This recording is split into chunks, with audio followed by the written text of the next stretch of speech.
Devocional de hoje. Texto bíblico. Mateus 6, 34. Senhor, ensina-me a confiar que Tua graça é suficiente para este momento. Entrego o meu amanhã em Tuas mãos. Verdade aplicada, a ansiedade é tentar viver o futuro com a força que recebemos apenas para o hoje. Portanto, não se preocupem com o amanhã, pois o amanhã trará suas próprias preocupações. Basta cada dia o seu próprio mal. Eu não aguento mais, minha mente não para, sinto que vou explodir. E se eu falhar amanhã? E se tudo der errado?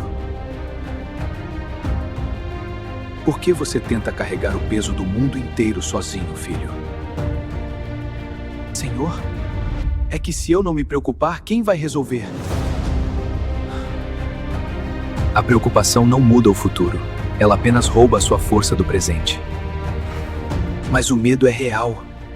Parece uma sombra que me persegue. Olhe para os lírios do campo.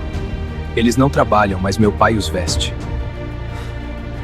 Eu queria ter essa paz, mas o amanhã é assustador. O amanhã pertence a mim. Eu já estou lá. Então eu só preciso confiar no teu cuidado hoje? Sim, basta a cada dia o seu mal. A minha graça te basta agora. Eu entrego tudo a ti. Obrigado pela paz que excede todo entendimento. Oi, tudo bem? Sabe aquela sensação de peso da ansiedade? Aquela energia que parece que está sendo drenada da gente? Bom, hoje a gente vai mergulhar numa perspectiva bem diferente sobre isso. A ideia aqui é que a ansiedade talvez não seja só algo pra gente gerenciar, sabe? E se ela for, na verdade, um erro fundamental na forma como a gente usa a nossa própria força? Vamos explorar isso junto? Então, pra gente começar a desembolar essa ideia, a gente precisa ir direto no epicentro da coisa, sabe? Naquele grito que vem de dentro, naquele peso esmagador do amanhã. Um sentimento que, nossa, pra muita gente é familiar até demais. E olha só, o ponto de partida não é nenhuma teoria complicada, não. É isso aqui. É um grito de desespero. Eu não aguento mais, minha mente não para, sinto que vou explodir. É aquela sensação de estar no limite, sabe? Quando a cabeça simplesmente não desliga. A fonte coloca a gente bem no meio desse furacão. E qual é a raiz dessa angústia toda? A fonte vai direto ao ponto. É a nossa fixação no futuro. São os e se? E se eu falhar amanhã? E se tudo der errado? É aquele ciclo vicioso de pensar nos piores cenários que acaba com a nossa energia. Ok, e agora que a gente chega no ponto central, no que é realmente fascinante nessa abordagem. O diálogo sai do sentimento da ansiedade e passa para um diagnóstico da causa dela. É quase como se fosse um erro de sistema, um erro mecânico. E a definição que a fonte nos dá é essa aqui. A ansiedade é tentar viver o futuro com a força que recebemos apenas para o hoje. Pensa bem nisso. É basicamente uma má aplicação de energia. É como querer pagar as contas do mês que vem com o dinheiro que a gente tem na carteira hoje. Simplesmente não fecha a conta, né? É um erro de cálculo de energia. Bom, vamos avançar um pouco e ver como essa ideia se desenvolve. Porque a fonte constrói isso através de um diálogo, sabe? Um diálogo que coloca frente a frente o nosso medo, o nosso instinto de se preocupar e uma perspectiva divina sobre a coisa toda. E aí a fonte dá voz àquele pensamento super-humano que talvez todo mundo já tenha tido.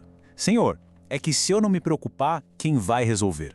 É a nossa crença de que a preocupação é uma ação, né? Que se preocupar é ter controle. É como se a gente achasse que se preocupar é ser produtivo. Só que a resposta que vem em seguida, ela quebra essa lógica no meio. A preocupação não muda o futuro. Ela apenas rouba a sua força do presente. Ou seja, não é só que se preocupar é inútil, é pior, é ativamente prejudicial. Ela está literalmente roubando a energia que a gente precisa para viver hoje. E olha que interessante, o texto não ignora o medo. Pelo contrário, ele valida esse sentimento.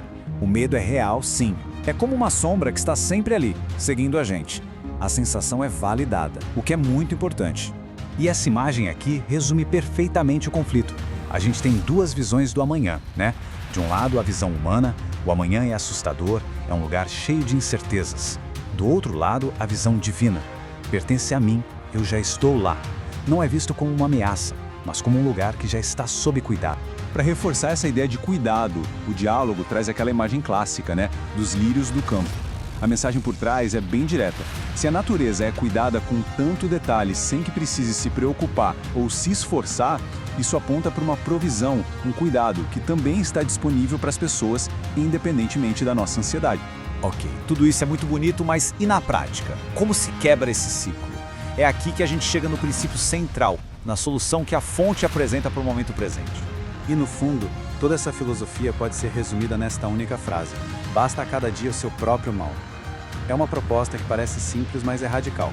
A ideia é: foque apenas nos desafios de hoje. Por quê? Porque o dia de hoje já tem suas próprias questões para resolver. E, segundo essa lógica, ele também já vem com a força necessária para lidar com ela. A gente pode até quebrar isso em 3 passos práticos. O princípio de um dia. Primeiro, reconheça. O dia de hoje já tem os seus próprios desafios. Aceite isso. Segundo passo, confie.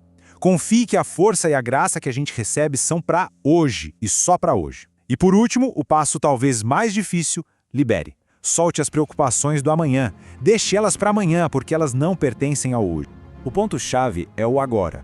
A graça, a força, a ajuda, não é uma conta poupança que a gente vai acumulando para usar no futuro, sabe? De acordo com essa visão, ela é entregue em tempo real. Ela é suficiente, mas é para o agora. E no final das contas, qual é o resultado? O que acontece quando alguém de fato abraça esse princípio de viver um dia de cada vez? A gente chega no que a fonte chama de a troca pela paz. Esse é o momento em que a ficha cai, sabe? O ponto de virada no diálogo. É a realização. Então, eu só preciso confiar no cuidado para hoje. A tarefa não é carregar o mundo nas costas, carregar todos os amanhãs possíveis, mas simplesmente confiar no que está disponível para o dia de hoje. E o clímax dessa jornada interna é justamente este ato de entrega. É soltar o controle, soltar o peso do futuro, é uma transferência de responsabilidade, um ato de rendição. E o resultado dessa entrega é poderoso. A preocupação que a gente mesmo se impõe é trocada por uma paz que não faz sentido lógico. Uma paz que não depende se as coisas lá fora estão boas ou ruins. É, como diz o texto, uma paz que excede todo entendimento. E, para fechar essa nossa conversa, a reflexão que a fonte deixa no ar é esta: qual amanhã está roubando a força do nosso hoje? É uma pergunta para a gente levar, sabe? Um convite para a gente parar e pensar